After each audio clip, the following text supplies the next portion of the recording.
Hi there! My name is Tatiana and you are watching Russian Culture Weekly. This video is about music. To be exact, today's topic is the opera Iolanta by Pyotr Ilyich Tchaikovsky.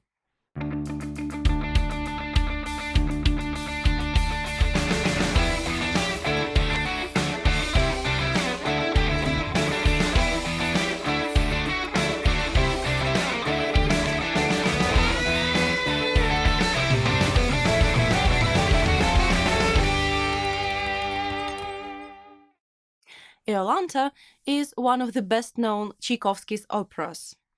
It has a number of popular parts, for example, The Two Worlds Arioso or Who Can Compare to My Matilda.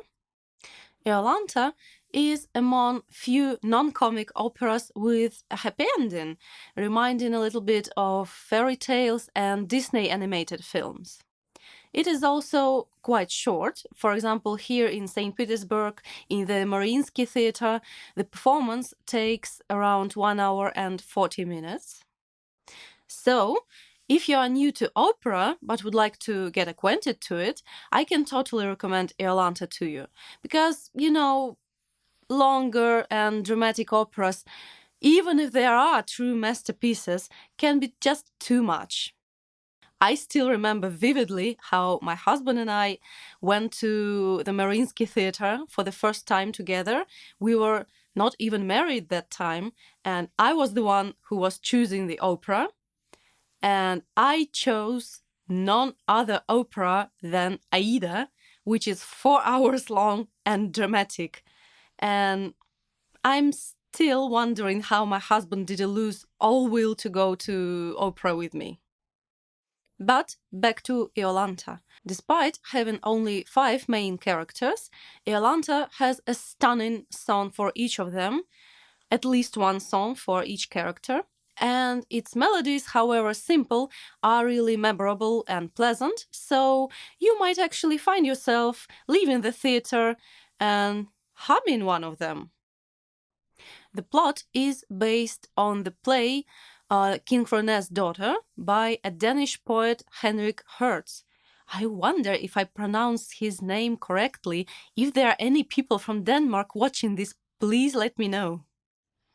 Iolanta was composed in 1891, and initially Tchaikovsky planned it to be a half of a 2-part performance, together with the Nutcracker Ballet, as the opera was thought by him to be too short to fill an entire evening.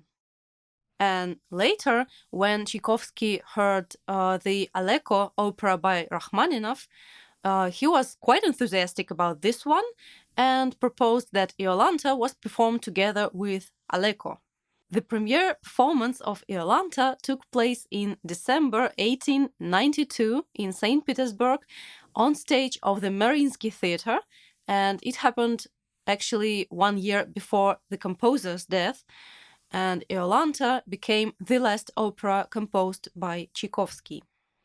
The story takes place in southern France in the 15th century.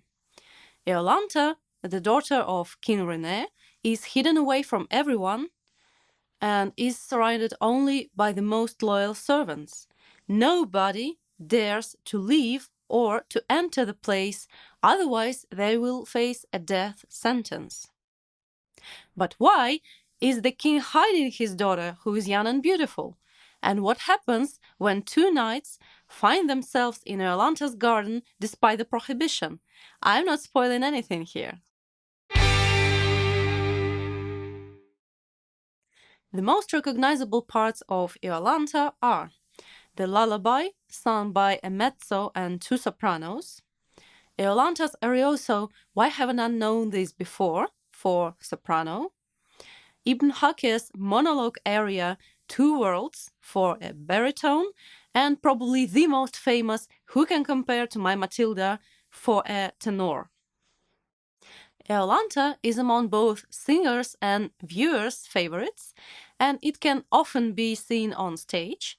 It is actually one of the most performed Russian operas, so if it sounds like something you could like, you should probably go and see it live, because a live performance beats any record ever. So, write in the comments if you like opera or not. If you do, maybe you have a favorite one. Or maybe you have a favorite part of the Iolanta opera. Who knows? Right, that's all for today. I hope this was interesting for you.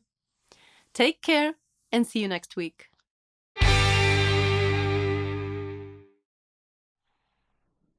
У меня серьезная передача, что ты смешишь меня?